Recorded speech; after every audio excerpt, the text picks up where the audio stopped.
Good day. The South African Post Office is heading to court to block courier companies from delivering packages weighing 1 kilogram and less. This comes in a ruling handed down in late 2019 when communications regulator Icasa found that Postnet had contravened the Postal Services Act by transporting and delivering such packages. This court case is going on now, and it's causing a lot of confusion and anger among people that want to use postal services. And to find out more about what's happening, I have got Anton Roets with me. He is the lawyer for Postnet. Good morning, Anton. Hi, Isaac. Anton, just give us a little background of the case before we carry on with the rest of the questions. Isaac, you've described it quite well. I mean, essentially what happened is Icasa, there was a complaint by the post office. And the post office said that anything less than a kilogram, the conveying of anything less than a kilogram is essentially a reserved postal service. And they say they have a statutory monopoly over that. So after courier services have been offering these services for years, the post office then lays a complaint with Icasa, which gets referred to a committee at Icasa called the CCC. There's a hearing before the CCC, and they reach a conclusion that it is a reserved postal service. Icasa then gives the order that you indicated. And then what happened is Postnet, because we obviously have a different view of that, took the matter on review to the High Court. What we then also had to do is, because the Icasa had ordered Postnet to cease offering these services by the 17th of March 2020, we then had to approach the High Court on an urgent basis to get an interdict to suspend the order pending the review. And that order was granted in March last year. So just before lockdown, Postnet would have been ordered to stop providing courier services if the Icasa order had not been suspended. So that's the rough architecture of the legal processes. I don't know if that helps, Isaac. You say that Postnet has a different stance on it. Do you just want to explain on what basis you form your argument? Sure. And I think, Isaac, there are two things here, and I think you've highlighted both of them in your introduction. I mean, there's a, can I call it a legal side and a practical side, and the two actually overlap. So essentially what the heart of this matter is what we were talking about earlier. Does the post office have a monopoly over the couriering of items of less than a kilogram? And I think it's important, it's the couriering, which is the critical issue here. It's tracked and traced, it's delivered, it's time sensitive, all of those kind of things. Now, those items that we talk about there, lesser than a kilogram is, often one finds that your bank might deliver your bank card directly to you. You get a guy who comes, he brings you your card and you get it. Or what might happen is that you send a little present to someone, jewelry or the like. That you'd send by way of a courier, perhaps.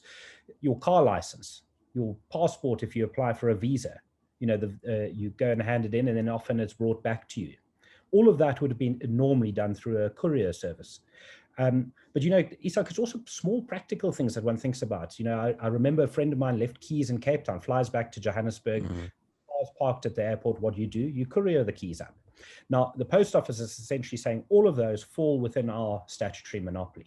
Now, so on the legal side, there's an argument about whether or not the Postal Services Act confers a statutory monopoly on the post office. We say it doesn't. We say these are distinct services. They're courier services. They're not postal services. The post office essentially is the only party who is able to offer a post office service. The kind of thing that we all grew up with. You've got a letter, put a stamp on it, you put it into a letterbox or whatever one calls it. It then goes through the postal service, comes out the other side and goes into a post box or into your roadside delivery, at your house. Now, if the post office's argument was correct, there are a whole lot of constitutional issues that come up as well. It would then implicate freedom of expression, because what I might send by courier is I send a letter to someone where I express my views. I'm now required to send it through the post office on the post office's argument. And we argue that that is an infringement of freedom of expression. It also involves deprivation of property, potentially expropriation of property, because these courier services have been operating for decades. delivering these parcels. And essentially now what happens is that gets taken away from them. It also infringes the right to dignity and privacy. You now no longer have a choice about whether you want to use a post office or you want to use a courier service. You have to use the post office on the post office's argument. So that's essentially the kind of the main legal arguments. Then where it flicks over into what I would call the practical argument is essentially it's the question of rationality, I guess. And so what you have here is when the matter was argued before the CCC, what we pointed out is that the former CEO of the post office had said, sorry, if you don't mind me just reading this. No, that's fine. In the commercial operations of SAPO, including all mail, parcels, e-commerce, and courier businesses, SAPO has regressed so far technologically that it simply cannot offer a competitive service. It is quite frankly surprising that the revenue from existing services is not falling faster than 4% per annum, although volume decreased over 10% per annum.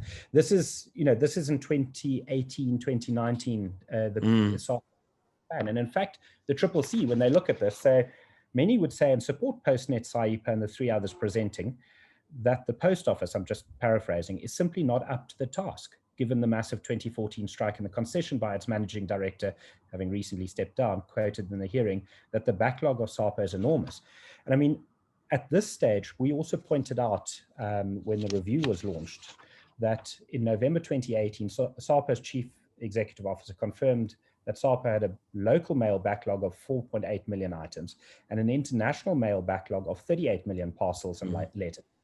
Now, I saw something the other day, I think it was on the 7th of May, where they said that the post office has, as of the 7th of May, this is a news article, so, based on that, a backlog of 4.8 million items. So the question is, would it be rational for Parliament to confer a statutory monopoly on a state-owned enterprise that itself says we are going to offer a competitive service? So, and I suppose the one thing, Isak, that strikes one, sorry, and I'm talking quite a bit here, is, there's one way of testing this thing, which is to think if courier services had stopped operating on the 17th of March last year, lockdown happened, 10 days later, that would have meant that during lockdown, we would all have been dependent on the post office to deliver items, because obviously the courier services, obviously they employ a lot of people themselves, but they're also an enabler in the economy, particularly for e-commerce and the like. So you can imagine if you're ordering something over Yuppie Chef, which is less than a kilogram, or you're ordering something from Take a Lot or Amazon or whatever it happens to be, that is now going to be delivered to you on the post office's argument by the post office and not by a courier. If the post office wins this case, what does it hold in for South Africans, given the statement that you have read there from Mr. Barnes? And only this week they made a deal with Wish to deliver some of their parcels, and a whole lot of post offices that are still closed due to water and lights accounts. No, Isak, I mean, I think that, it probably goes back to that question, which I think is such an acid test of this thing. What would have happened? And it's a decision, an assessment that each South African can make, because I think each one of us has historically, over however many years, had experience with the post office. Each one of us can make the assessment, what would it be like if I had to get all of my parcels from the post office? And I think that the point that you make now just simply accentuates the issue. The post office itself is struggling. It's been struggling for a while, and it can't offer a competitive service according to itself. Just doesn't really make sense, does it?